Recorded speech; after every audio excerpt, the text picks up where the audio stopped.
Dia nggak akan mikirkan tentang keduniaan saja, tapi dia memikirkan bagaimana dia mempunyai tempat di dalam kekekalan, di dalam sama-sama kekekalan. Sedangkan apabila dia berdiam di dalam daging, orang ini pasti memikirkan hal-hal yang jelek. Nah, di sini saya ada 3 botol. 1, 2, 3. Kalau berdiamnya roh Allah adalah lambangkan dengan air yang bersih. Kita tahu sekali kalau punya air putih yang kita minum pasti otomatis menyegarkan tubuh kita. Dan banyak sekali dampaknya untuk kesehatan. Tapi kalau lambangnya juga dia berdiamnya roh jahat di sini, otomatis yang diisi adalah air kotor. Maka daripada itu yang dikeluarkan selalu hal-hal yang kotor. Sedangkan apabila di dalam hidupnya diisi dengan kedagingan, yang dia pikirkan hanya kedagingan saja, sehingga dia tidak akan peduli mengenai kerohanian. Dia tidak akan peduli tentang baca Alkitab, dia tidak akan peduli datang ke gereja, dia tidak akan peduli dengan persekutuan. Nah, Bapak Ibu Saudara yang dikasihi Tuhan, kalau khususnya ini, yang tentang roh jahat ini biasanya roh jahat akan cari karakter yang cocok dengan dia di sini. Kita buka dulu yuk, di Efesus 4 ayat 28 sampai 29. Efesus pasal 4, 28 sampai 29.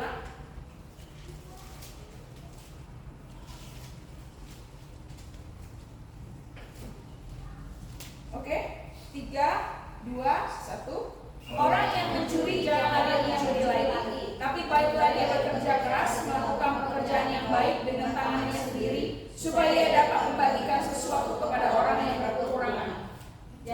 Janganlah ada perkataan kotor dari mulutmu, tapi pakailah perkataan membangun di mana perlu, supaya mereka mendengarnya.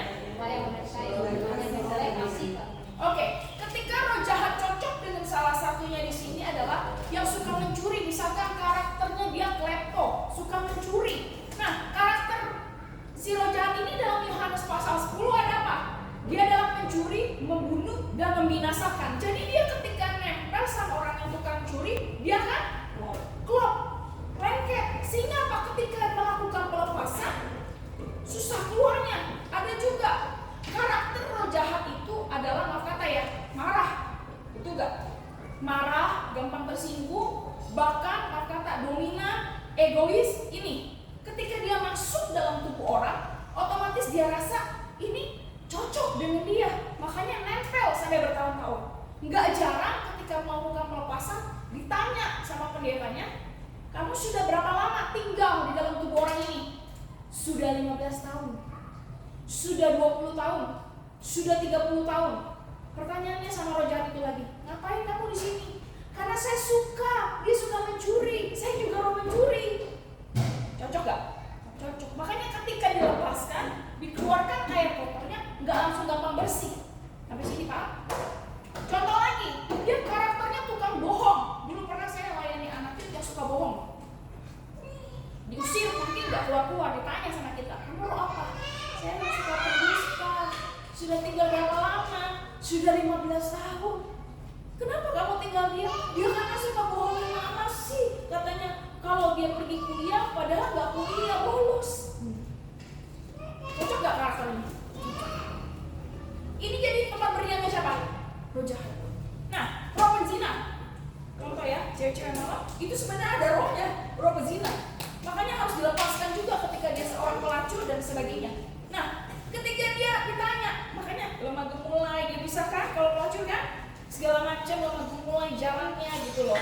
Pokoknya bisa manis sama orang, itu sebenarnya ada roh yang mendiaminya. Rasa ada ketagihan untuk berzina. Apa yang terjadi? Dilepaskan. Kamu siapa? Saya Lucina. Saya setiap hari temenin dia di sini. Cocok gak? Cocok. Karena seseorang melakukan dosa sebenarnya bukan dari dirinya sendiri, tapi ada yang mendorong. Bilang sama-sama mendorong. Nah, karakternya apalagi ketika berdiamnya roh jahat di sini, otomatis orang ini melakukan penyembahan berhala. Kita buka dulu Efesus pasal 5 ayat 5.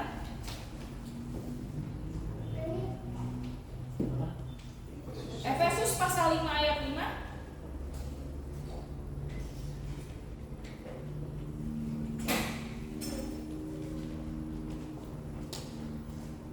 Oke, kita baca 3, 2, 1. Karena ingatlah ini baik-baik, tidak ada orang sunggal, orang cemar, dan orang serakah, artinya penyembah berhala, yang mendapat bagian dalam kerajaan. Bapak Ibu Saudara yang dikasihi Tuhan, di sini ada orang apa saja? 1, sundal, 2, cemar, 3, serakah, sama dengan penyembah berhala.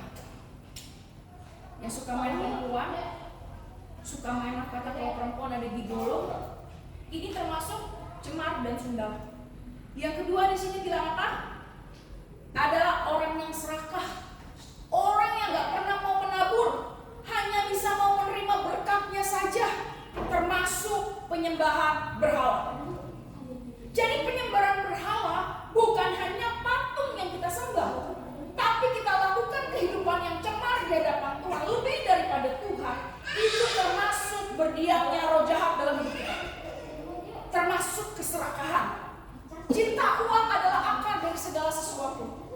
Banyak orang yang cinta kepada uang juga di sana, mereka menjadi menyembah mammon itu. Sehingga apa yang terjadi, Bapak Ibu Saudara yang dikasihi Tuhan? Dia tidak akan utamakan Tuhan. Rasanya pelit untuk memberi. Bilang sama-sama, pelit memberi. Yang ketiga, berdiamnya roh jahat. Apalagi Ibu Syeri?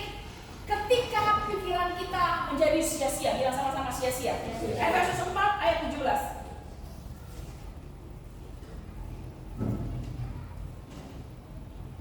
Sebab itu kukatakan dan kutegaskan ini kepadamu di dalam Tuhan, jangan hidup lagi sama seperti orang-orang yang tidak mengenal Allah, dengan pikiran yang sia-sia, ayat 18-nya, dan pengertiannya gelap, jauh dari hidup persekutuan dengan Allah, karena kebodohan yang ada di dalam mereka. Karena apa? Kedegilan hati mereka. Jadi ketika kita mempunyai pikiran-pikiran yang sia-sia, yang mengembara di mana-mana, pikiran cabul, pikiran untuk apalagi jahat sama orang, pikiran negatif sama orang, itu termasuk tempat berdiamnya roh jahat. Biar sama-sama, tempat berdiamnya roh jahat. Nah, pertanyaannya Bu Syeri, saya mau tanya, kalau tempat berdiamnya kedagingan kita bagaimana sih? Tadi kita ada baca di Roma 8 ayat 5 di situ. Kalau dia yang roh Allah, dia akan memikirkan hal-hal tentang perkara di atas. Tapi dia yang hidupnya di dalam kedagingan, otomatis dia akan memikirkan hal kedagingan. Nah pertanyaannya, hal kedagingannya yang gimana Bu Syeri? Kita buka di Roma pasal 5, Roma pasal 8.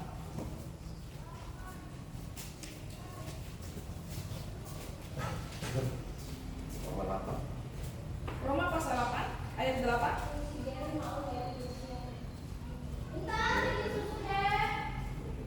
Oke, 3, 2, 1. Mereka yang hidup dalam daging tidak mungkin berkenan kepada Allah. Jadi orang yang menghidupi secara kedagingan, otomatis dia tidak akan berkenan kepada Allah. Otomatis yang dia pikirkan hanya tertuju dengan egosentris. Bila sama-sama egosentris. Nah, hal kedagingannya seperti apa sih? Di ayat 5-nya dibilang begini, sebab mereka yang hidup menurut daging memikirkan hal-hal yang dari daging. Hal-hal daging itu seperti apa? Ada lagi di dalam ayat ini dibilang apa? Roh kedagingan itu ada tentang percabulan, roh kedagingan itu tentang perzinahan, roh kedagingan itu tentang yang namanya berpusat kepada dirinya sendiri, menyenangkan dirinya sendiri, sehingga apa? Roh manusia rohnya tidak bisa dibangun, Bapak Ibu Saudara yang dikasih Tuhan. Bahkan hal kedagingan biasanya yang terjadi adalah mereka memikirkan hal-hal secara dunia yang terkadang bisa buat khawatir dan pusing. Betul atau betul? Contoh, nggak punya uang di dompet. Kalau dia manusia roh, dia bekerja, dia berdoa, dia berkatakan dengan iman, terjadi untuk dia. Tapi kalau manusia kedagingan, yang terjadi apa? Dia pikir, aduh nggak punya uang, aduh begini. Akhirnya apa? Khawatir, dipikirkan. Yang terjadi apa ketika manusia dagingnya muncul? Karena stres terjadi sakit penyakit. Sampai sini paham ya? Yang selanjutnya, ayat 7-nya kita baca. Sebab keinginan daging adalah perseteruan kepada Allah, karena ia tidak takut kepada hukum Allah. Hal ini memang tidak mungkin dibaginya. Jadi ketika keinginan daging itu adalah perseteruan dengan manusia roh. Jangan bilang gini, Bu, saya kan sudah punya Roh Kudus ya, ada di sini nih Roh Kudus saya nih dalam hidup saya. Tapi kedagingannya masih kuat. Pertanyaannya, manusia rohnya kuasa gak? Enggak. Tapi manusia rohnya akan semakin kecil, kedagingannya semakin besar. Nah, kita buka lagi yuk. Di Galatia pasal 5 ayat 19 sampai 21.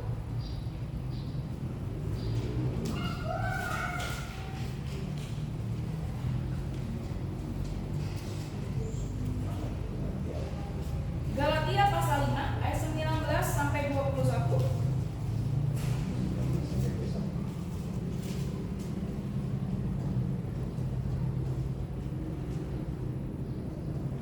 Sudah baca?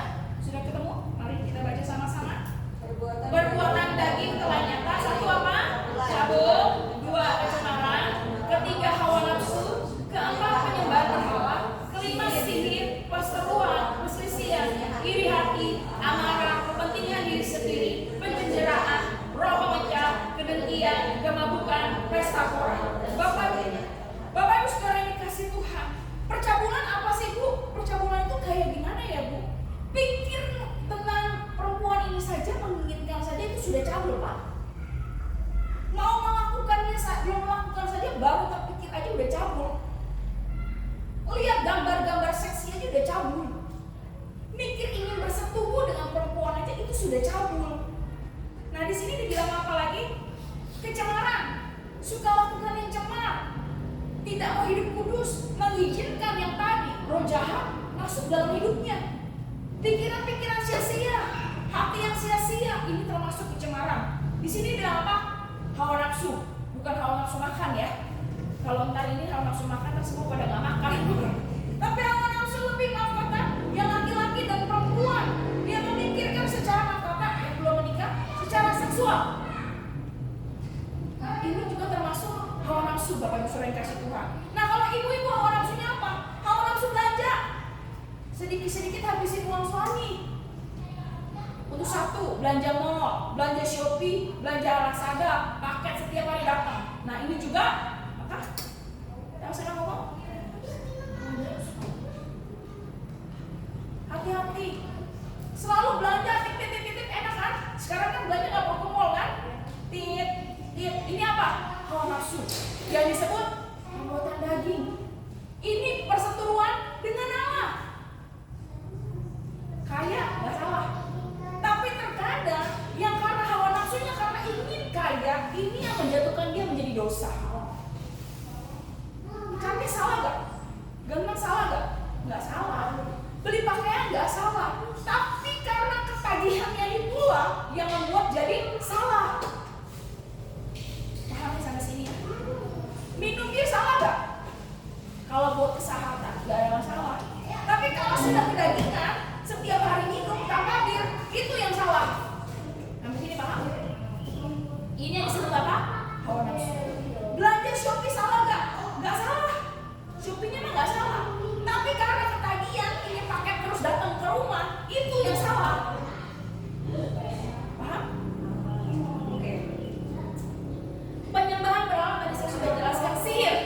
Nah, Bapak Ibu Saudara yang dikasih Tuhan, apakah di sini masih suka baca horoskop, ramalan cuaca, ramalan bintang, ramalan show, percaya tentang segala macam tentang dukun, tentang peramal, tentang sebagainya? Ini termasuk adalah sihir. Dijauhkan daripada itu. Orang Kristen tidak pernah ada hubungan dengan orang mati. Dia juga tidak percaya dengan jimat-jimat harusnya. Tapi kalau masih pakai sesuatu yang berhubungan dengan jimat, ini masih manusia daging. Biasanya roh jahat sama berdiamnya roh daging ini satu. Kalau dagingnya kuat pasti roh jahat diam. Tapi kalau roh Allahnya kuat, roh jahat, kedagingan, gak ada kuasa. Bila sama-sama gak ada kuasa. Tidak ada kuasa. Oke, di sini selanjutnya apa? Perseteruan. Selalu kepengen ribut aja sama orang bawaannya. Ya kan? Bentar-bentar cari ribut sama orang. Ini termasuk deman berantem orang ini. Nah, yang selanjutnya sini apa? Iri hati. Orang punya apa kepengen beli. Dulu ada ceritanya Bapak Ibu Saudara yang kasih Tuhan. Ada satu orang dulu jemaat kami ya kalau nggak salah. Dia tinggalan di komplek begitu. Dia selalu melihat rumput tetangga lebih indah. Jadi kalau tetangganya beli kulkas baru, merek Sharp, dia harus beli juga merek Sharp. Kalau tetangganya beli mobil Mercedes-Benz, dia udah ngiang-ngiang sama suaminya suruh beli apa? Mercedes-Benz juga. Ini termasuk apa? Iri hati. Orang mau punya apa? Dia ingin. Nah, ini juga nggak boleh. Termasuk apa? Perbuatan daging. Nah, yang selanjutnya di sini bilang apa? Amarah. Amarah Allah pun tidak akan pernah mengerjakan kebenaran di hadapan Tuhan. Orang yang cepat marah sekalipun adalah salah satu tempat berdiamnya roh jahat. Makanya harus belajar mengontrol emosi. Nah, selanjutnya di sini bilang apa? Kepentingan diri sendiri. Dia egosentris, tidak pernah memikirkan menolong, membantu orang lain. Ini juga termasuk kedagingan dan berdiamnya roh jahat. Dia tidak mau tuh yang namanya kata untuk membantu, menjaga, menabur untuk orang lain. Sehingga apa? Rasanya pelit sekali di dalam hatinya. Ini juga termasuk yang penting kan apa? Dia terus, harus dia, berfokusnya hanya kata aku. Nah, di sini dibilang apa lagi? Pencederaan tadi saya sudah jelaskan dalam sesi pertama. Roh pemecah belah, kedengkian dan kemabukan, pesta pora dan sebagainya. Nah, ada yang bilang, Bu, kan minum anggur boleh Bu dikit-dikit, nggak boleh. Kan di sini dia bilang perbuatan daging apa? Mabuk. Kan di Alkitab boleh Bu suruh minum sesuatu aja nggak apa-apa Bu buat kesehatan. Nggak boleh. Ini bilang apa? Roh kemabukan, persatuan dengan Allah. Nah, di sini pahamnya, apalagi rokok. Rokok juga loh, ketagihan itu loh, hal yang paling mengikat loh itu, hati-hati. Oke? Nah, sekarang bagaimana sih dan bagaimana ciri-ciri berdiamnya roh Allah dalam hidup kita? Otomatis orang yang punya berdiamnya roh Allah dalam hidupnya, orangnya selalu damai sejahtera. Bilang sama-sama damai. Damai sejahtera. Meskipun ada beban hidup, orang ini akan terus memandang wajah Tuhan. Orang ini juga selalu bilang apa? Segala perkara dapat kutanggung di dalam Tuhan yang memberikan kekuatan bagiku. Inilah orang yang secara roh, dia pasti akan mengutamakan Tuhan dalam hidupnya. Nah, orang yang berdiamnya juga roh Allah, pasti dia juga menuruti perintah Tuhan serta melakukannya. Banyak daripada orang Kristen datang ke gereja, baca Alkitab, dengar firman, tapi tidak pernah berubah. Nah, inilah masalahnya. Tapi kalau dia dengar firman dari ayat ini, dia berubah menjadi manusia baru, itu pasti berdiamnya roh Allah dalam hidupnya. Tapi kalau kurang mereka sama aja, nah itu harus ditanya sama Tuhan. Oke? Yang selanjutnya, apa sih keuntungan kita ketika roh Allah diam dalam hidup kita? Kita buka dulu yuk di Yohanes pasal 15.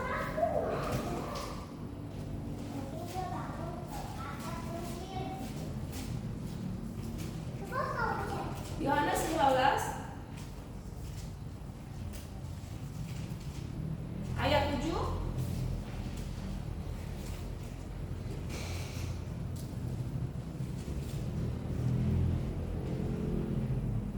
Oke, kita baca 3, 2, 1. Jikalau kamu tinggal di dalam aku dan firman-Ku tinggal di dalam kamu, minta apa saja yang kamu kehendaki, kamu akan menerimanya. Jikalau kamu tinggal di mana? Dalam Tuhan. Nah, dan firman Tuhan yang kamu baca dan kamu dengar tinggal dalam kamu. Apa syaratnya di sini? Mintalah apa saja, maka Tuhan akan berikan. Ketika roh Allah aktif dalam hidup kita, berkat dari bangsa-bangsa bisa dipanggil Bapak Ibu kasih Tuhan. Berkat kecil sama Tuhan, asal apa? Roh Allah diam di dalam kita. Dan orang yang hidup di dalam roh, otomatis hidupnya sudah punya kepastian, yaitu apa? Hidup kekal. Bilang sama-sama hidup kekal. Oke? Saya mau jelaskan sedikit mengenai ciri-ciri orang yang terbelenggu dengan roh jahat. Tanpa disadar, banyak orang Kristen pun dibelenggu roh jahat tanpa sepengetahuannya. Yang setuju mari katakan amin. Nah, kita akan belajar ciri-cirinya saat ini. Bagaimana ciri-ciri orang yang terbelenggu dengan dengan roh jahat? Satu, pasti keinginan kecenderungannya dia menghujat Allah. Dia nggak pernah bisa panggil nama Allah. Dia nggak bisa panggil nama Yesus. Dia nggak pernah bisa panggil tentang Roh Kudus. Karena apa? Ciri-cirinya pasti selalu meremehkan pekerjaan Tuhan dan tidak pernah bersyukur. Bilang sama-sama tidak pernah bersyukur. Tidak pernah bersyukur. juga yang lain adalah dia tidak suka menolak dengan takut dengan pujian penyembahan. Ada orang bilang gini, Bu, saya kalau datang ke gereja kok dengar penyembahan badan saya panas semua ya. Itu biasa ada berdiamnya roh jahat, Pak. Karena roh jahat gak tahan dengan pujian penyembahan. Apalagi nyanyi, darahmu Yesus sucikan daku, darahmu Yesus bebaskanku. Itu pasti dia panas kalau memang dia berdiamnya roh jahat. Tapi ada tipikal roh jahatnya. Ketika kerasukan ada beberapa tipe. Ada yang 25%, 50, 70, 100. Kalau yang sudah 100 ini biasanya sudah masuk rumah sakit jiwa. Kalau 75% biasanya sudah mulai miring dikit. Mulai nggak sadar, nggak kontrol emosi, tiba-tiba bisa pukul orang tapi nggak sadar. Ini udah 75%. Kata lain karakternya sudah hampir diambil alih. Tinggal tunggu waktu 100% masuk rumah sakit jiwa. Ada yang 50-50. Kalau yang 50-50 ini biasanya orangnya masih dengar firman Tuhan tapi nggak melakukan. Ini masih 50-50. Tapi ada yang 25%. 25% ini biasanya hampir semua orang Kristen ada. Dia sama-sama ada. 25% ini adalah berbicara mengenai karakter. Nah, ini biasanya tanpa disadar pun orang Kristen ada 25%. Tapi kalau yang sudah 50-50 biasanya pelepasannya butuh berhari-hari bahkan bertahun-tahun. 75% apalagi itu puluhan tahun bisa kita pelepasan terus itu orang. Ya kan? Kalau 100% jarang bisa lepas. Butuh memang orang yang dipanggil Tuhan yang melayani orang-orang gila biasanya. Saya pun bukan orang yang dipanggil itu. Nah, saya nggak bisa untuk melayani orang ini. Tapi kalau teman saya salah satunya yang memang melayani khusus kerasukan yang 100% ini bisa sembuh orang gilanya di tangan dia karena memang punya karunia itu. Sampai sini paham ya? Jadi ketika dia takut menyembah Tuhan, dia takut pujian penyembahan, ada juga roh jahat yang apa? Ketika nyanyi Tuhan aku rindu, Tuhan aku siap, penuhi aku dengan roh-Mu, ku rindu lawatanmu. Panas langsung, saat puju langsung gemeteran. Kenapa? Ini roh jahatnya gak akan tahan dengan pujian penyembahan. Makanya gak jarang ketika melakukan pelepasan naik ke pujian penyembahan. Karena ketika menaikkan pujian penyembahan itu mengundang Roh Kudus hadir, mengundang berlaksana malaikat hadir di tempat itu, sehingga apa? Roh jahat ini menjadi mengecil, mau gak mau dia pergi. Sampai sini paham ya? Oke, yang ketiga, ciri-ciri orang yang belenggu dengan roh jahat adalah tidak suka atau menolak, takut baca firman Tuhan dan berdoa. Nah, recek ya. Saya mau recek. Siapa di sini yang setiap hari baca Alkitab? Baru-baru. Ayo, cepat jujur. Ayo cepat. Yang jarang.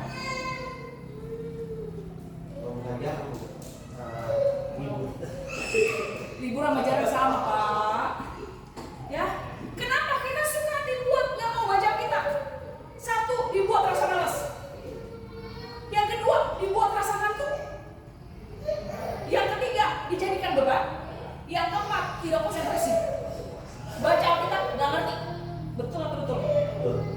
Ini termasuk perbuatannya siapa? Roh jahat dalam hidup saudara. Makanya harus dilawan. Bila diri kanan dilawan. Contoh lagi ya. Siapa di sini yang berdoa setiap hari 5 menit? Nggak ada. 10, 15, 20, 30, 1 jam, 1,5 jam, 2 jam. Bahkan di masa ini, ketika sudah lama berdoa, fokusnya di mana? Betul atau betul? Pertanyaan saya, berdoa pada siapa? Bahasa roh. Biar Allah batangkan 30 menit aja. Capek gak? Kalau dia dipenuhi Roh Kudus, mau bahasa roh 2 jam. Simpel. Berdoa. Pantai sudah gel-gel, keingin dagingannya kuat. Sehingga apa yang terjadi? apa? Perbuatan siapa? Roh jahat. Makanya dilakukan kalau harus berdoa, baca kitab. Oke, sampai sini paham? Yang selanjutnya, ciri-ciri orang yang terbelenggu dengan roh jahat. Ada rasa khawatirnya nggak wajar, terlalu berlebihan. Ingat ya, firman Tuhan berkata nih ya, kesusahan cukup 1 hari saja, besok punya kesusahannya sendiri. Kalau hal khawatirnya terlalu berlebih, rasa takutnya terlalu berlebih tentang masa depan, ini juga termasuk perbuatan roh jahat. Kita semua pasti diberkati Tuhan. Janji Tuhan, iya dan amin. Saudara diberkati, saya juga diberkati, amin. Saya diberkati, saudara juga diberkati. Saya anak Tuhan, saudara juga anak Tuhan. Saya bisa diberkati Tuhan, saudara pasti lebih bisa diberkati Tuhan. Tapi banyak orang Kristen, kenapa gak terima berkat daripada Tuhan? Pertanyaannya, karena dia lebih mengutamakan manusia kedalinya dan roh jahatnya. Roh jahat itu mengikat berkat daripada Tuhan. Kenapa? Belum ada pemberesan. Makanya sesi tadi bilang apa? Kepahitan harus lepas dulu, baru berkat Tuhan bisa mengalir. Kalau di sini masih ada penghalang, contoh ya. Kalau awan, matahari, mau sinyal bumi, ya kan? Kalau tertutup awan, buminya jadi apa? Gelap kan? Tapi kalau awannya sudah disingkirin dulu, ada matahari, kelihatan nggak mataharinya? Kelihatan. Berkat Tuhan bagi kita, setiap hari itu janji Tuhan, bahwasannya sampai selama-lamanya. Tapi pertanyaannya, kenapa berkat Tuhan gak bisa muncul yang gelap, yang kencang, seperti air yang mengalir seperti sungai? Tapi berkatnya icit. Karena air kotornya belum dibersihin. Tanah dalam hidup kita, hal-hal yang jelek, kepahitan, roh jahat, ini belum beres. Makanya gak bisa berkat. Doa kayaknya gak nyampe-nyampe sama Tuhan. Kok doanya maksudnya mental ya? Twin, itu harus dicek dulu. Dia punya masalah gak dengan orang yang berotoritas? Minta maaf dulu. Dia ada masalah gak dengan sesamanya, lukai gak? Dia ada masalah sama ini gak? Itu harus beres dulu. Kalau ini sudah beres, berkat pasti ngalir. Makanya orang Kristen gak perlu takut gak diberkati. Pasti diberkati kalau hidupnya benar. Tapi masalahnya kalau hidup benar gak? Betul atau enggak? Oke? Yang selanjutnya, ciri-ciri orang yang terbelenggu dengan roh jahat. Ada rasa kemarahan yang gak wajar. Pernah gak? Rasanya berkobar-kobar kayaknya marah sama orang. Kepengen nantiin orang deh pokoknya deh. Ya kan? Pengen rasanya dibawa pedang untuk orang itu. Kayaknya dendam banget ketemu orang ini. Ini termasuk salah satu dikuasai roh jahat. Oke, sampai sini paham? Yang selanjutnya, ada pikiran ingin bunuh diri. Oke, tuh mata semua. Saya mau jujur, ya boleh lihat kiri kanan. Siapa di sini yang pernah ada keinginan mau bunuh diri, minum baygon, gantung diri, jeburin diri ke kali dan sebagainya? Coba angkat tangan. Oke, turun tangan, buka mata, bertobat. Keinginan ingin mati cepat itu termasuk juga perbuatan roh jahat. Kenapa? Ketika kita meninggal nantinya dengan bunuh diri, otomatis gak akan masuk kerajaan surga. Roh jahat akan pakai dalam orang yang pengen bunuh diri itu perasaan tertindas. Biasanya dikuasai dalam pikirannya dulu. Kamu sendiri loh, gak ada yang tolong, kasihan deh kamu. Udah tuh ada pisau, tusuk dirimu, minum baygon, gantung dirimu. Masuk siapa? Ini harus dilepaskan orang-orang yang mau pernah ingin bunuh diri. Oke? Pernah ya, pernah mau aja, ini harus dilepaskan. Oke? Selanjutnya, ciri-cirinya adalah selalu gelisah, sukar tidur tanpa penyebab yang wajar. Oke, tutup mata lagi. Siapa di sini kalau malam susah tidur? Coba angkat tangan. Jujur.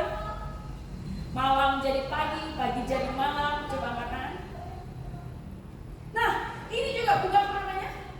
Ini juga termasuk orang yang selalu suka tidur. Biasanya ciri-cirinya suka gelisah. Bahkan tanpa penyebab yang wajar, maunya main handphone aja. Bisa tidur jam 2, jam 3 pagi, dan sebagainya. Ini juga salah satunya adalah ciri-ciri orang yang dikuasai roh jahat. Main games gak kenal waktu, sampai jam 5 pagi, dan sebagainya. Ini juga termasuk salah satu dikuasai roh jahat. Tanpa sadar kan? Kehidupan sehari-hari kita terus tidur bolak-balik. Ini kayaknya kok nggak tidur, tidurnya ayam kayak ayam, ya kan? Melek sebentar-sebentar, ini juga termasuk dikuasai roh jahat. Amin. Oke. Yang selanjutnya, ciri-ciri selanjutnya adalah dipenuhi, dikuasai, diganggu oleh pikiran kotor dan jahat dan sebagainya. Biasanya ini ada dorongan untuk, maaf kata ya, nafsu, cabul, seks, pengen nikah lagi. Hati-hati yang punya istri satu, mau istri dua ya. Oke, najis, kotor, tidak wajar, cenderung ingin berzina tanpa pernikahan yang kudus. Nikah salah gak? Gak salah. Pernikahan itu gak salah. Tapi sebelum menikah melakukan hubungan seks, itu yang salah. Tanpa diberkati dalam pemberkatan nikah, ya, itu salah. Bagi yang sudah bercerai, kalau masih bisa berdamai dengan istrinya, berdamai, balik lagi. Tapi kalau sudah mentok, minta pengampunan sama Tuhan. Jangan menikah lagi, karena apa? Dibilang zina. Sampai sini paham ya? Apalagi keinginan untuk apa? Bercucu dengan pertemuan dengan laki-laki, tidur di kamar dengan laki-laki yang bukan mukrim. Kalau bahasa orang sebenarnya mukrim, benar ya? Mukrim. Ya, ini juga salah satunya termasuk adalah cenderung dengan roh najis. Terikat. Akhirnya apa yang terjadi? Rasanya penasaran sama perempuan ini, sama laki-laki ini, kepengen dipegang-pegang dan sebagainya, ya kan? Pengen tidur bersama, pengen melakukan hubungan yang di luar daripada pernikahan. Ini juga termasuk salah satunya adalah dikuasai roh jahat. Oke, sampai sini paham? Yang selanjutnya, ada lagi ciri-ciri yang selanjutnya adalah biasanya dia dendam, bahasanya juga dia nggak mau mengampuni, dan biasanya dia membenci diri sendiri. Pernah nggak rasanya jijik sama diri sendiri? Pertanyaan saya. Ada yang pernah? Coba katakan. Tutup aja diri aja. Malu gitu teman. Siapa yang pernah merasa kayaknya nggak suka sama diri sendiri? Coba katakan. Oke, kemana? Ini juga salah satunya. Dia nggak bisa mengampuni dirinya sendiri. Ini berasal dari siapa? Roh jahat, Bapak Ibu Saudara yang kasih. Rasanya juga dia apa? Kalau ngampunin orang kayaknya berat banget gitu kan. Tapi firman Tuhan bilang apa? Kamu juga harus mengasihi Tuhan dan menjaga tubuhmu, karena tubuhmu adalah bait Allah. Kata siapa yang membenci dirinya sendiri berarti membenci Allah, kan? Karena tubuh kita berdiamnya Allah. Nah, selanjutnya ada rasa cemas, khawatir, cemburu. Nah, ini nih istri-istri dan para pasangan. Hati-hati dengan rasa cemburu yang berlebih dan kurang wajar. Biasanya kalau kayak begini, ingat ya, kalau sudah mulai cemburu-cemburu ini nih ya, bisa macam-macam pikirannya. Boleh nggak cemburu sama pasangan kita? Boleh, tapi jangan terlalu berkepanjangan, jangan terlalu berlebihan. Ada yang sampai cemburu karena cuma orang chat masuk aja handphone dibanting loh. Ada loh yang kayak begini loh. Ketemu saya pernah. Ada juga karena cemburu, maka nggak bisa berantem sama orang loh.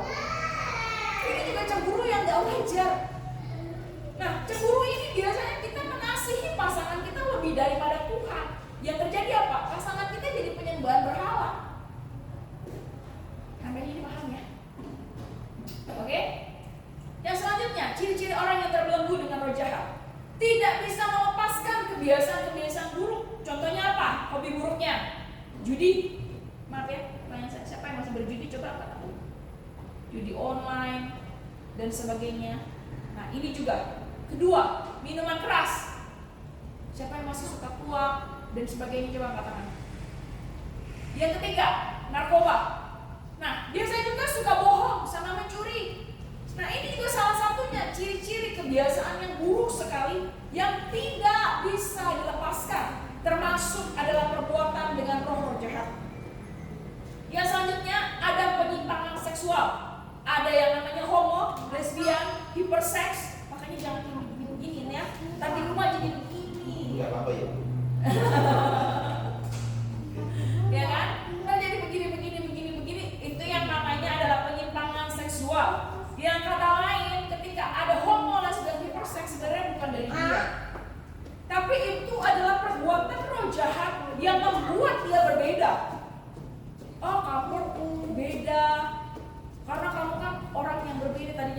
perempuan, misalkan dia jadi laki-laki, kamu berbeda dari kecil, cuma salah aja Tuhan kasih kamu jenis kelaminnya. Sebenarnya kamu perempuan, jadi pakai baju perempuan ya laki-laki. Ini beda kan? Beda. Makanya ini sebenarnya perbuatan siapa? Perbuatan iblis.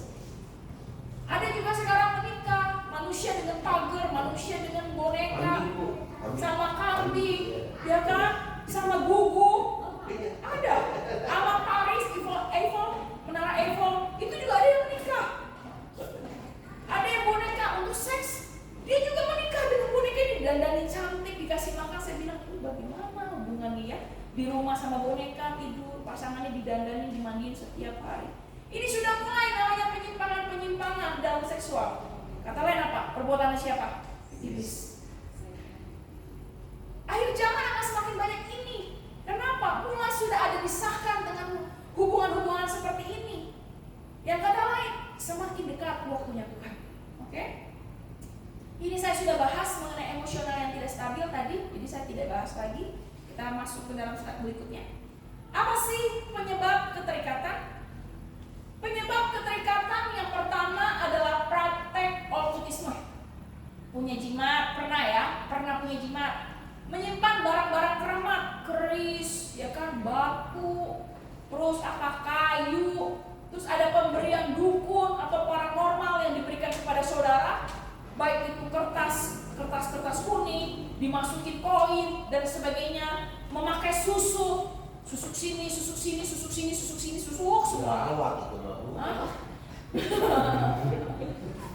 Ya kan? Ini juga salah satu penyebabnya keterikatan okultisme.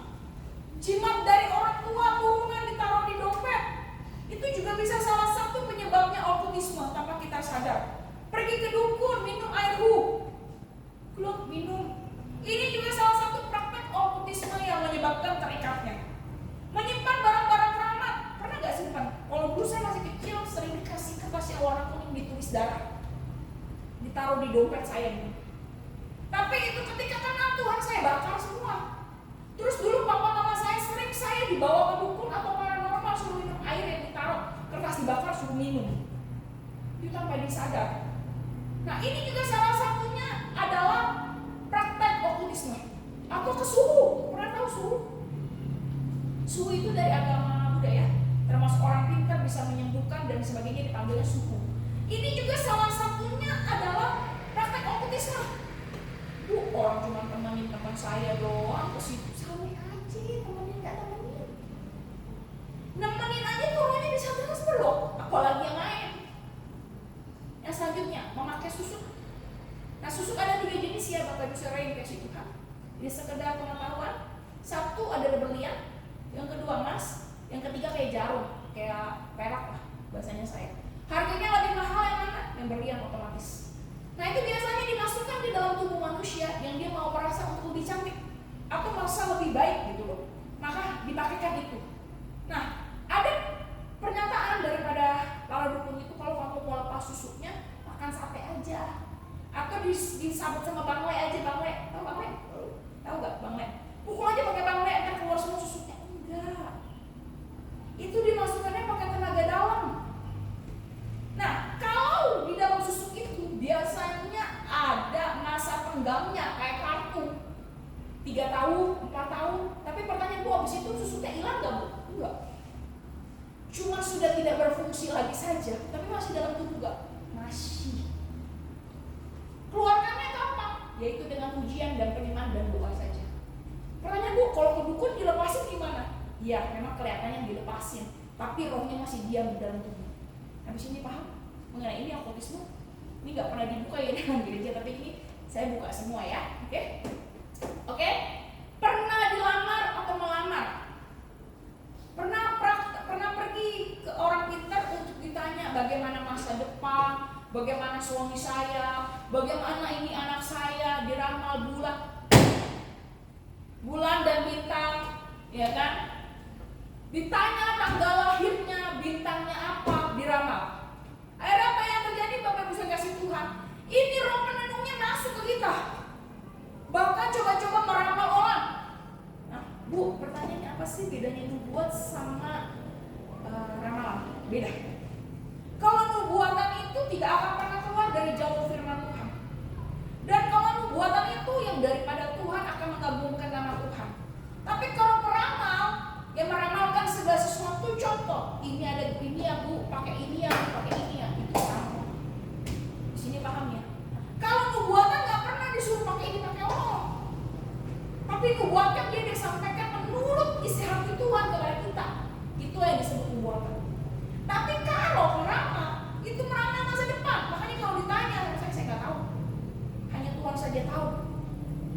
Kalau saya nggak mau terlalu mengaktifkan, mau tahu urusan orang. Tapi saya biasanya tanya Tuhan apa itu, ini maunya apa, baru Tuhan kasih nubuatan. Oke, sampai sini paham? Oke, selanjutnya penyebab keterikatan.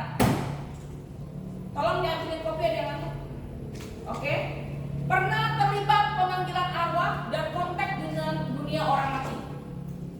Bapak Ibu Saudara yang dikasih Tuhan, manusia hidup dengan manusia orang mati ini nggak bisa berhubungan. Karena kenapa? Sudah punya masing-masing. Tapi ada, maaf ya, ada arwah-arwah tertentu, roh nenek moyang dan sebagainya, bisa juga dia datang dalam mimpi. Itu siapa, pertanyaan saya? Itu jahat.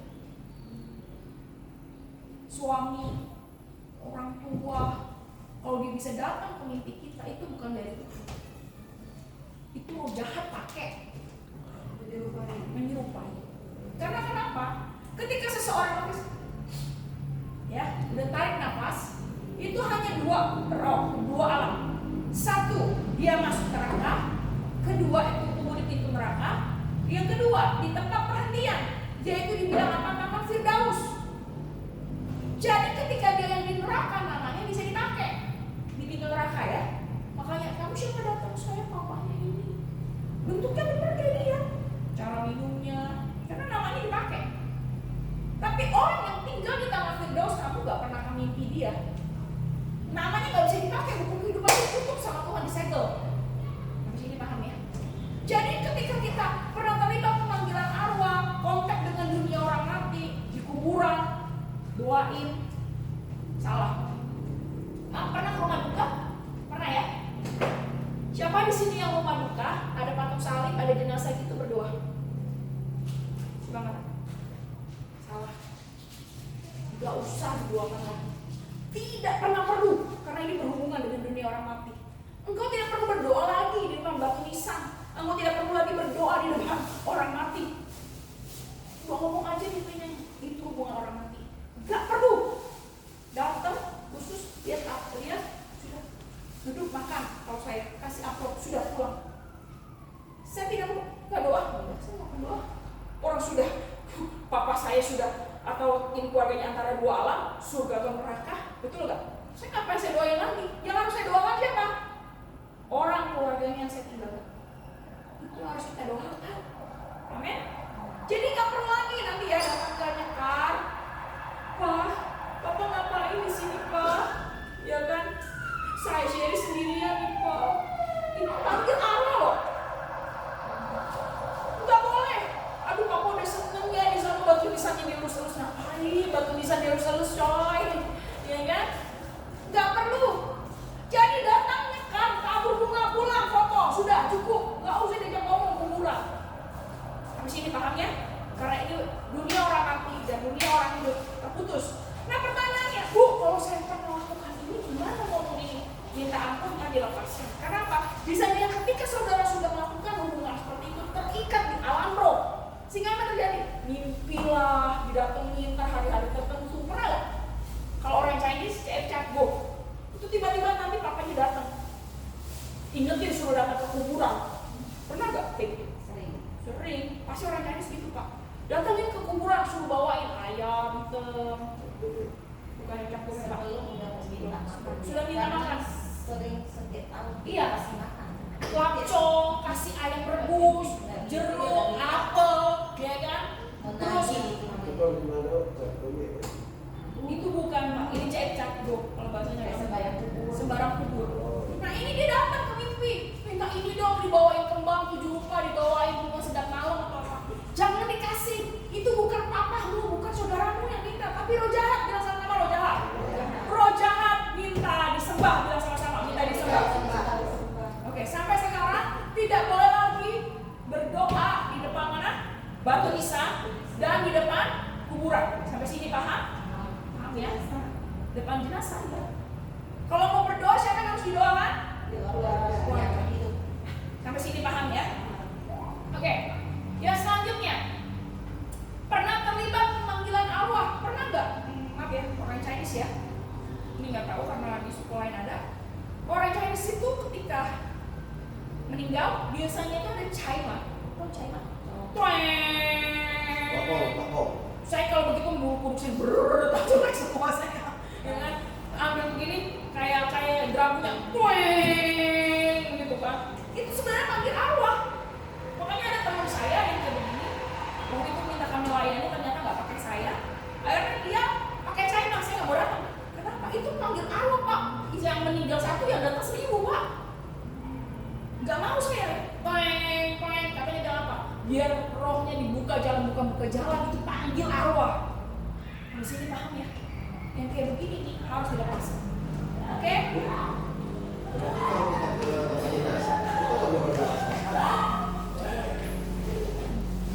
Doakan keluarga yang ditinggalkan saja.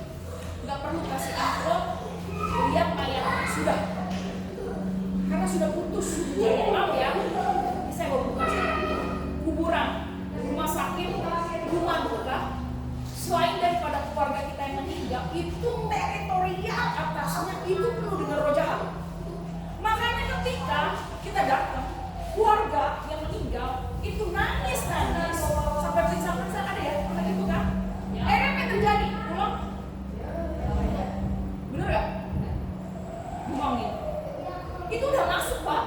Makanya saya bilang ketika orang meninggal nggak boleh nangis. Boleh nggak cucuk-cucuk? Boleh, tapi jangan berlebih sampai pingsan sehingga dia masuk ke neraka.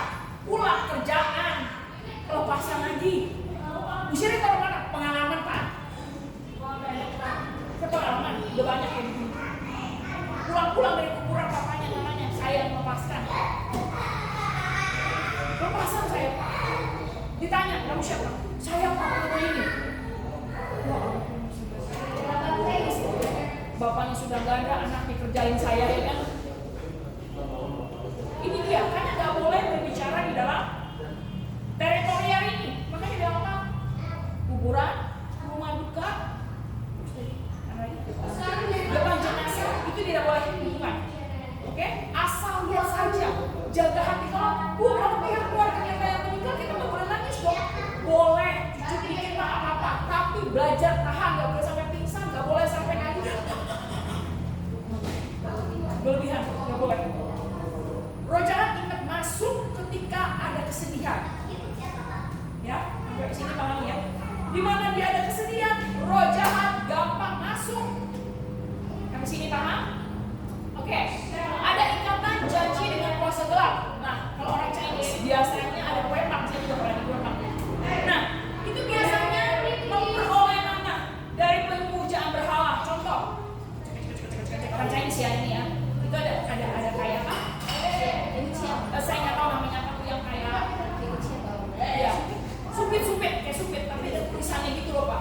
Cek. Aduh saya mau lahiran anak saya namanya siapa? Oh namanya angin.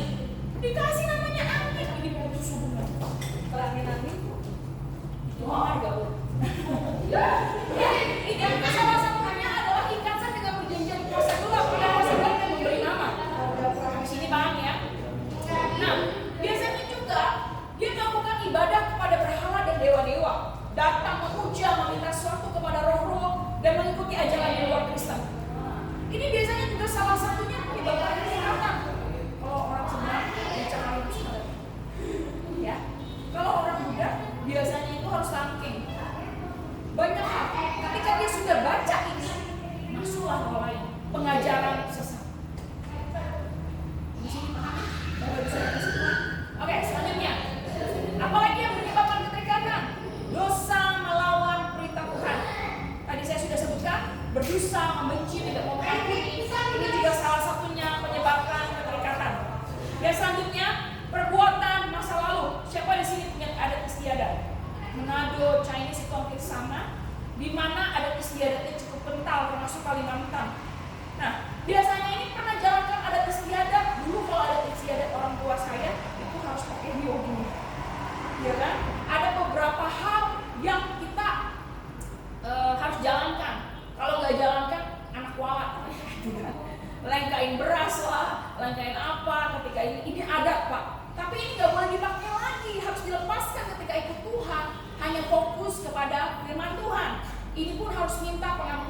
dosa. Ketiga, kutuk yang dilepaskan oleh orang lain. Contoh, misalkan dia seorang laki-laki, dia menyakiti perempuan ini nih, ya, betul gak? Tapi karena dia udah menyakiti ini, dia nikah sama yang ini, betul gak?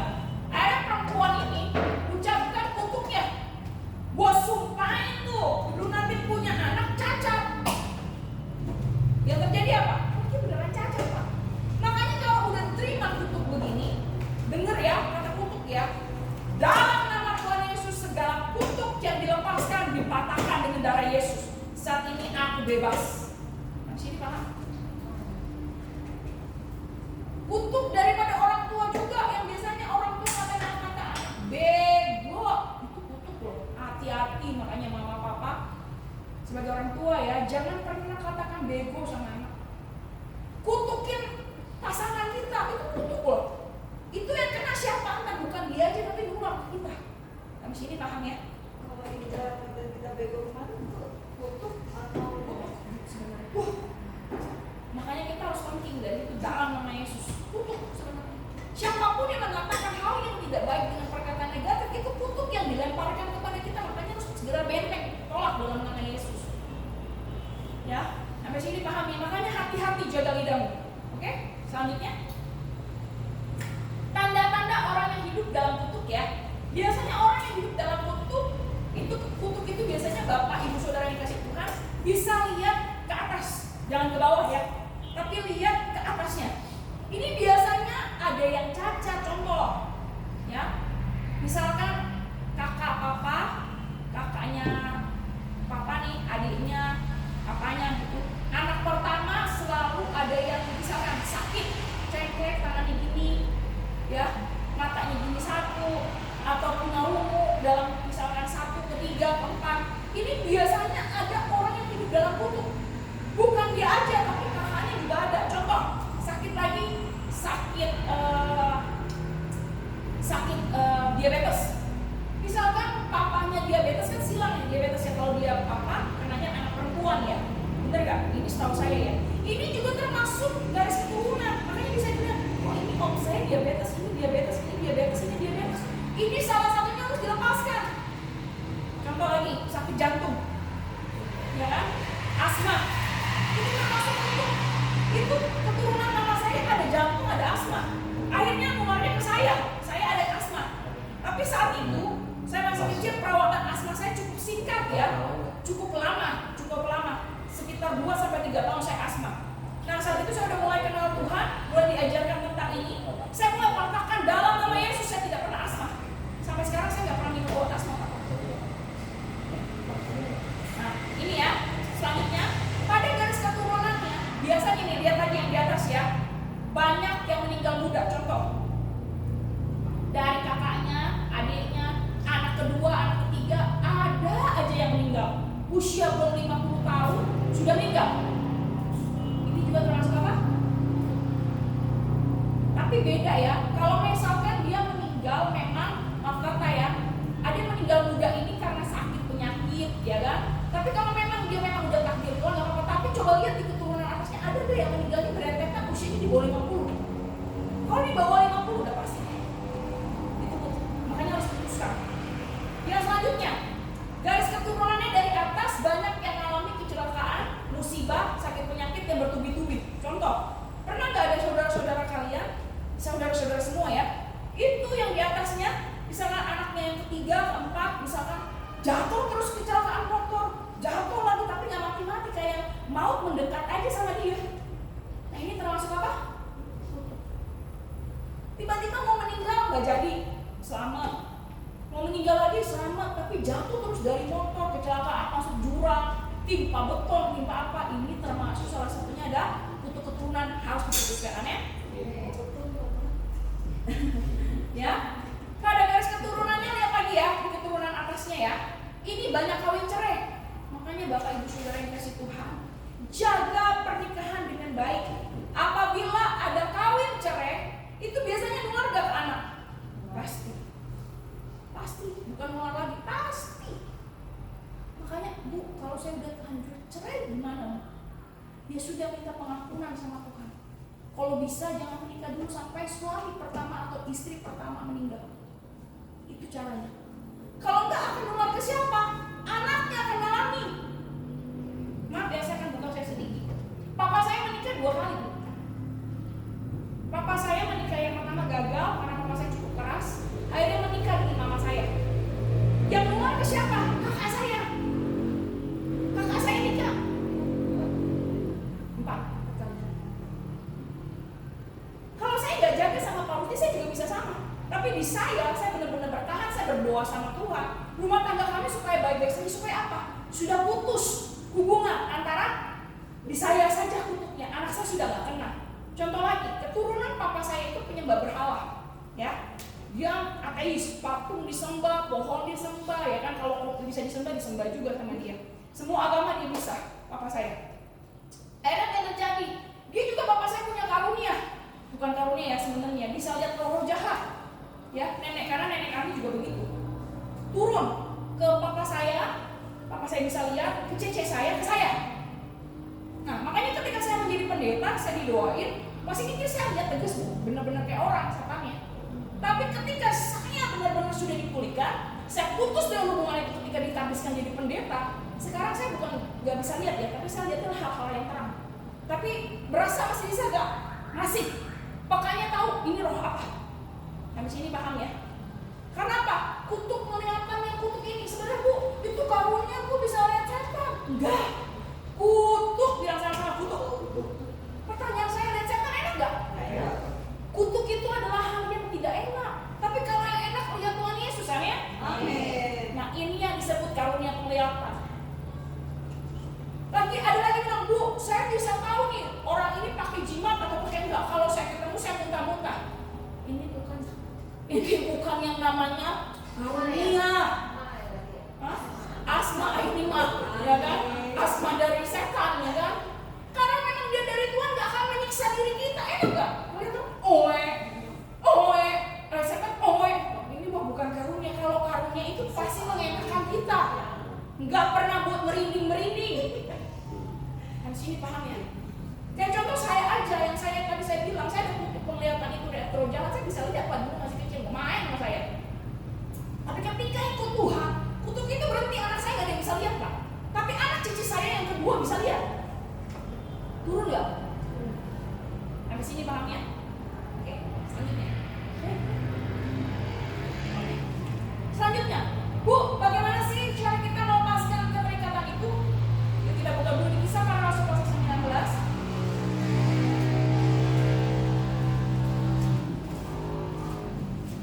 Kisah Para Rasul pasal 19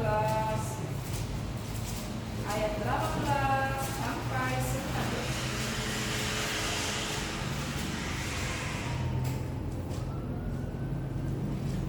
Oke, 18-19 sudah ketemu, mari katakan amin.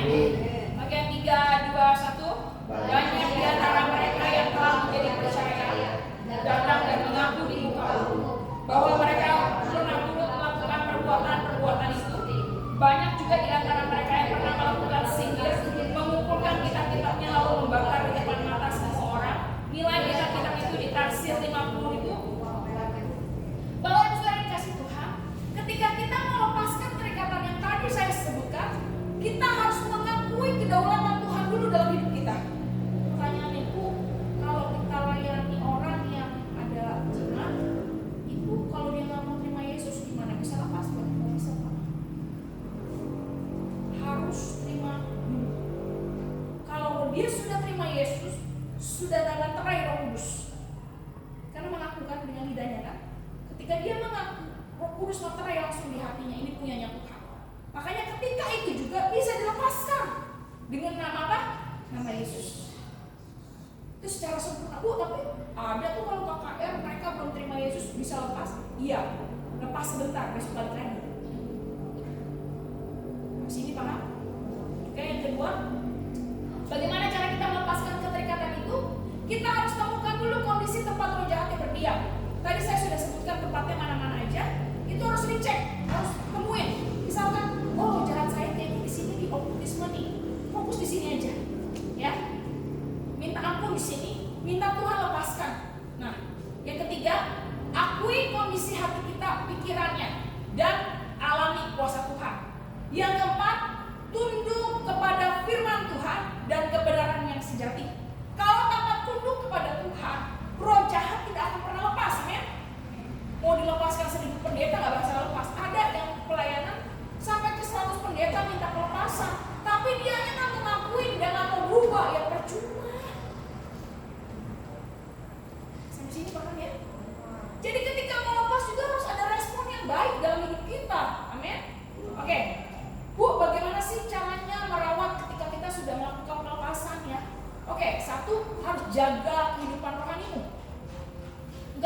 menggali Alkitab, udah tahu nih, misalkan kayak saya kan, saya ada keturunan itu kan, kutuk itu kan, makanya saya benar-benar jaga hidup rohani saya.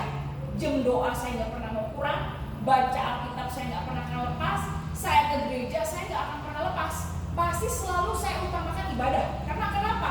Saya jaga kehidupan rohani saya, takut kutuk itu masih ada, Pak. Pertanyaannya gini, ketika kita tanam pohon, ya Pak ya, kayak pohon pisang ya. Nah, pohon pisang itu ditebang, Pak, ya kan? Akarnya masih ada nggak, pertanyaan saya? Lepasan adalah atasnya ditebang, tapi akar masih ada nggak? Masih. Tapi bagaimana cara akarnya supaya mati? Disiram air panas atau disiram oli? Betul nggak? Dibakar supaya pohon ini nggak tumbuh lagi kan? Dulu di rumah saya yang lama di Gatot Kaca, di belakang itu ada pohon pisang yang tumbuh sendiri. Karena saya sering dijemur situ ada pohon pisang, harusnya selalu tebas. Tapi 2 hari dia muncul lagi, akhirnya Pak Rusdi kesel, diambilin oli, disiram sama dia, nggak tumbuh-tumbuh lagi tuh pohon pisang. Ya kan? Sama juga ketika kita hidup di dalam kutuk, keterikatan dengan kuasa gelap, ini pendeta udah tebas nih, ya kan? Tapi nggak disiramin oli sama orangnya, tumbuh lagi nggak, pertanyaan saya? Tumbuh lebih jahat, Pak. Tumbuh lebih jahat, 7 kali lebih jahat, pertanyaan. Oke? Selanjutnya, jaga waktu ibadah tadi sudah, jaga hati. Nah, ketika sudah dilepaskan, tolong jaga hatinya, jangan lupa. Nih, saya bilang ini ya. Kita nggak bisa melarang burung-burung terbang di atas kepala kita, betul nggak? Tapi kalau burung itu mencong, bisa kita usir nggak? Bisa. Kita nggak bisa melarang orang menyakiti kita karena mulut-mulut dia, ya kan?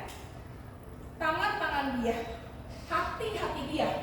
Tapi yang harus kita jaga, ketika perkataan kotor itu masuk, kita tolak, kita buang, karena anggap aja itu sampah. Ini yang disebut apa? Jaga hati. Oke? Ya selanjutnya harus jaga pikiran. Ketika dilepaskan, masih aja pikiran kotor-kotor. Didoain pornografi, tolak dalam nama Yesus keluar. Besok kita malah dinonton lagi. Kacau deh kalau begitu deh. Ini dilepasin sampai 100 kali juga pendeta sampai keringetan juga nggak bakal. Karena pulangnya nonton lagi, gak berani bilang enggak sama dosa kan? Dilepasin. Kamu jangan mencuri ya, jangan mencuri. Besok tiba-tiba lihat ada duit 100.000 dia ambil. Bakal berubah nggak? Nggak bakal, karena niatnya nggak mau berubah, contoh bohong. Lepasin ya roh pendusta dalam nama Yesus. Besok gimana? Kamu mau kemana? Mau kuliah? Ternyata pergi sama laki-laki. Ya bagaimana mau lepas sama roh pendusta? Ketika diusir roh jahat, itu nggak langsung pergi tuh ke Jakarta, roh jahatnya masih ada di sekeliling kita. Ada di samping kita kanan, di belakang, di depan masih ada. Muter-muter, lihat dulu ini kondisi hatinya luka gak, pikirannya mulai kotor gak nih. Kalau udah 2 ini dia nggak bisa jaga, udah masuk cepet. Di sini pakai, selanjutnya berani bilang tidak kepada dosa. Jangan kasih dosa itu kesempatan masuk. Sedikit aja dikasih, iblis dobrak. Beda dengan Roh Kudus. Nah, apa bedanya Roh Kudus sama roh jahat? Kalau Roh Kudus, kita mesti buka pintu hati kita lebar-lebar. Roh Kudus baru masuk. Kalau bukanya segini aja deh sama Roh Kudus.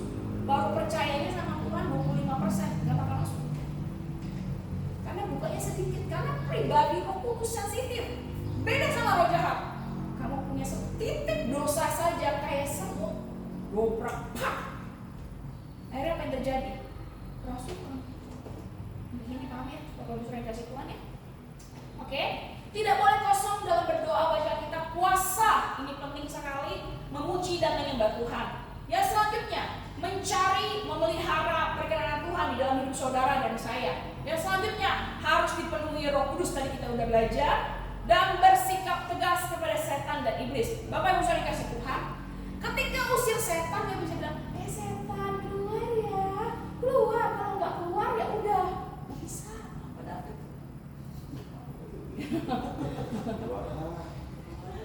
nggak akan bisa. Setan nggak bisa digituin. Keluar ya, kamu keluar ya.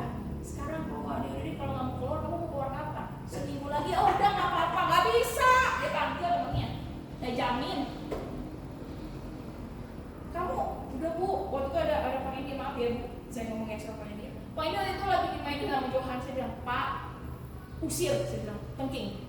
Kasihan, kasihan dikerjain setiap hari datang ke rumah. Kenapa? Roh jahat jangan dimain-mainin. Gak bisa usir tengking. Hati potong-potong, bakar beneran. Kenapa? Gak bisa main-main roh jahat. Dikasih kesempatan, galakan dia. Habis ini paham ya?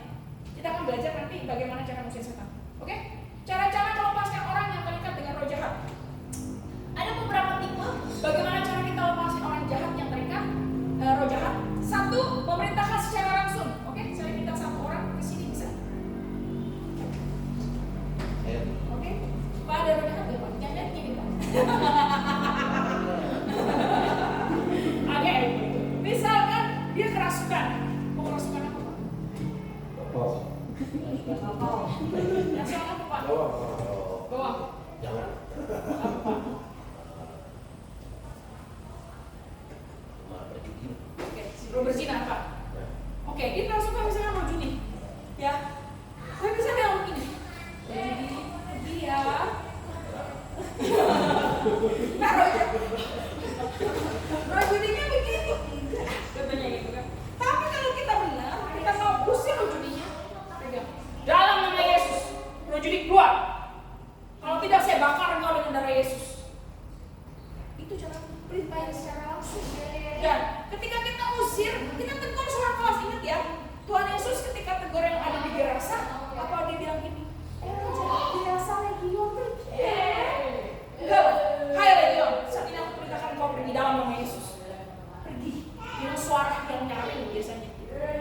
Karena roh jahat juga punya pribadinya sensitif, makanya sering kali dulu saya diajarkan ini dari belum Pak. Diajarkan sama orang, salah satu pembina saya. Hanya roh jahat kan punya pribadi. Dia itu juga masih mendikatain. Punya harga diri roh jahat tuh. Jangan salah loh. Ada harga dirinya. Hanya suka dibilang, hei kamu, roh yang kotor, roh yang najis, roh yang jelek, pergi ke dalam. Bilang begitu. Roh jahat pergi loh. Karena ada harga diri. Bukan kita aja manusia ada harga diri, tapi roh jahat ada harga diri loh. Dikatain begitu dia pergi loh. Itulah roh jahat. Tegur dengan keras. Gak bisa bilang ini, aduh gua kasihan, kasih tinggal sehari aja ya besok dibawa lagi. Oke? Yang selanjutnya memerintahkan secara tidak langsung. Pak, jangan. Belum diusir Pak. Oke. Memerintahkan secara nggak langsung ini biasanya sekarang kita pakai call, ya kan, video call. Tapi saya ini jarang saya pakai ya, tapi karena nggak efektif. Karena ketika saya call pasang biasanya maunya pegang, kenapa? Biar tahu ada di mana, tempatnya ada di mana. Tapi kalau ini yang memerintahkan secara nggak langsung itu biasanya pakai video call kan. Kalau memerintahkan dari jarak jauh, nah itu kita bisa berkatakan ini. Di dalam nama Tuhan Yesus saat ini roh-roh yang terbelenggu dilepaskan dalam nama Yesus, kamu sudah sembuh.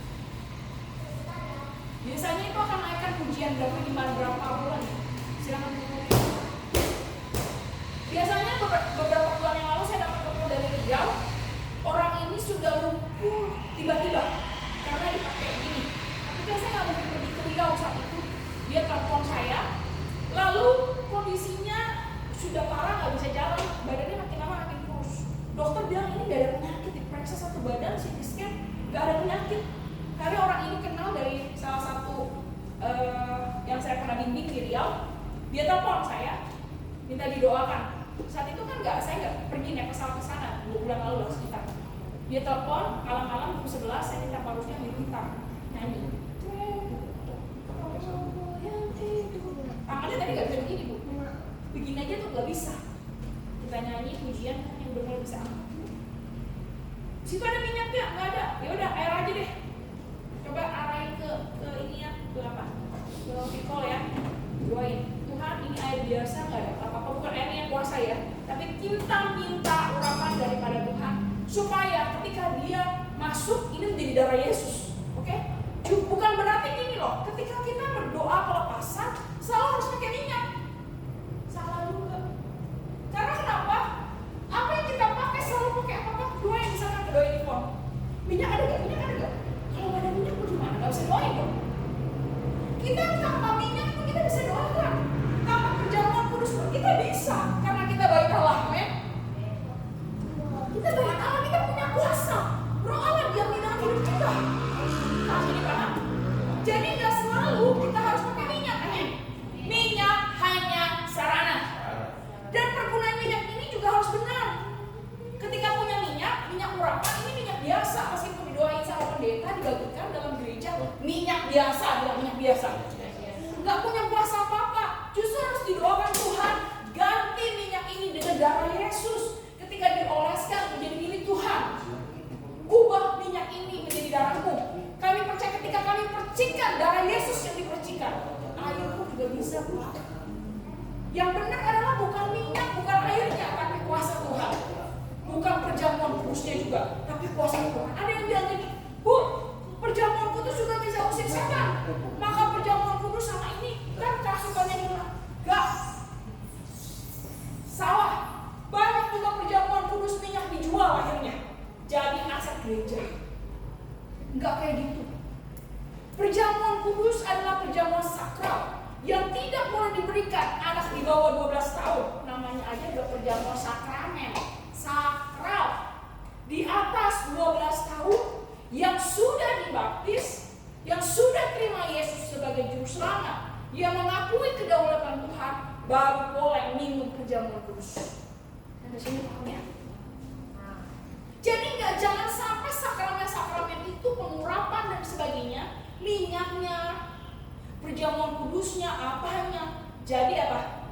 Jadi sarana. Yang besarnya harusnya siapa? Yesus. Di sini paham? Oke. Ya selanjutnya, nah ini yang biasa saya lakukan, boleh sini juga. Ketika cara melepaskan roh yang terikat ya. Ini butuh juga kita minta sama Tuhan hikmat ketika kita melepaskan seseorang.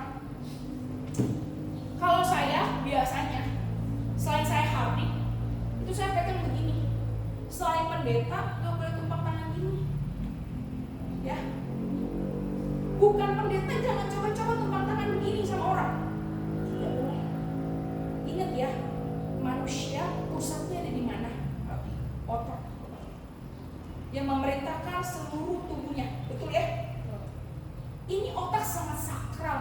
Kalau orang yang tidak punya urapan, ada yang dulu datang KKR, didoakan pulang jadi kerasukan, Pak.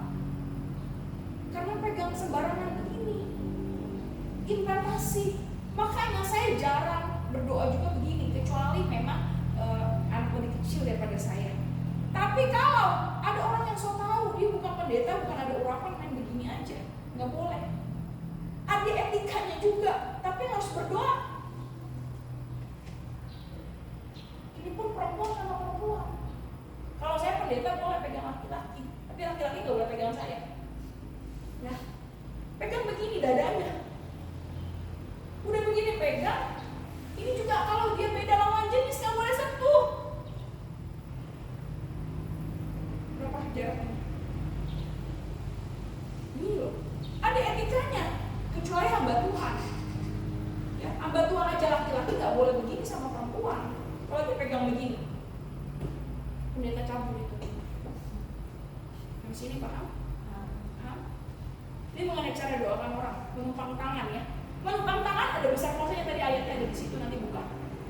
Nah, ketika menumpangkan tangan kepada seseorang juga, ya kan?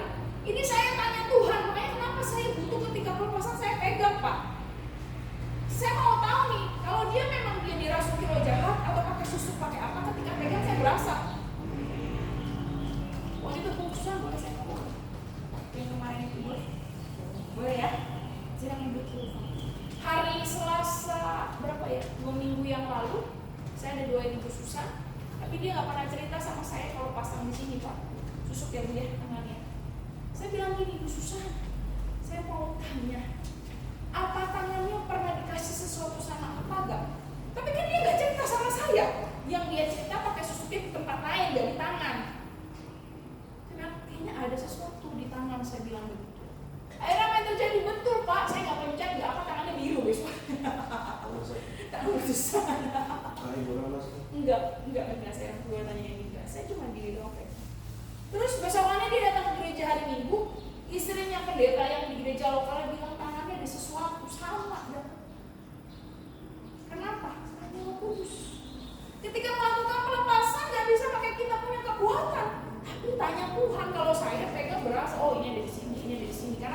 sudah biasa Taurat nih, betul gak? Karena pegang pelepasan. Tapi yang gak biasa, tangannya Tuhan dulu di mana?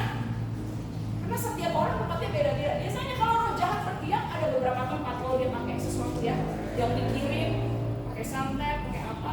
3 tempat roh jahat yang dipegang. 1 sini, kedua sini, 3 di mana lagi? Ini. Perut Pak. Karena perut kotor. Dia depan ini rumahnya. Kalau dada, karena kenapa? Ada luka hati. Ada lagi di pikiran. Biasanya dimasukin apa? Kekhawatiran yang berlebih di sini. Kalau dia masuk, biasanya apa yang terjadi? Kencang sini. Kaki dingin, kaki sama tangan dingin. Bisa juga dia masuk dari kaki, gak ada. Kalau dia pernah nginjek yang ke tanah kuburan, dia kan masuk dari kaki. Tergantung di mana posisinya. Sampai sini paham ya? Oke. Melalui kontak fisik dengan benda perantara yang tadi interpretasi kuasa Allah, tadi saya sudah jelaskan ini ya. Nah, kalau benda daripada Allah, ingat ya, kalau ini ada Petrus, kalau nggak salah, Paulus atau Petrus ya, yang sebarin sapu tangan, orang langsung jatuh gitu, terinterpretasi kuasanya itu. Ya sebarin sapu tangan karena sudah tidak terlalu banyak, akhirnya murid dari Petrus atau Paulus itu bawa sapu tangannya. Karena ketika mereka doakan, dia taruh sapu tangan ini di atas kepalanya, orangnya langsung tumpah. Tapi bukan berarti sapu tangan ini harus jadi berhala ya. Paham ya? Ini cuma sarana. Untuk apa? Karena tidak bisa Petrus seorang diri memegang begitu banyak orang kan. Makanya dia butuh bantuan orang lain. Makanya yang dia pakai apa? Minta Tuhan tolong pakai perantara lain untuk membantu pelayanan dia. Sampai sini paham ya? Oke? Melalui apa lagi ketika kita melepaskan roh jahat? Mulai ujian penyembahan. Yang terakhir adalah melalui berdoa dan berpuasa. Sering-seringlah berpuasa.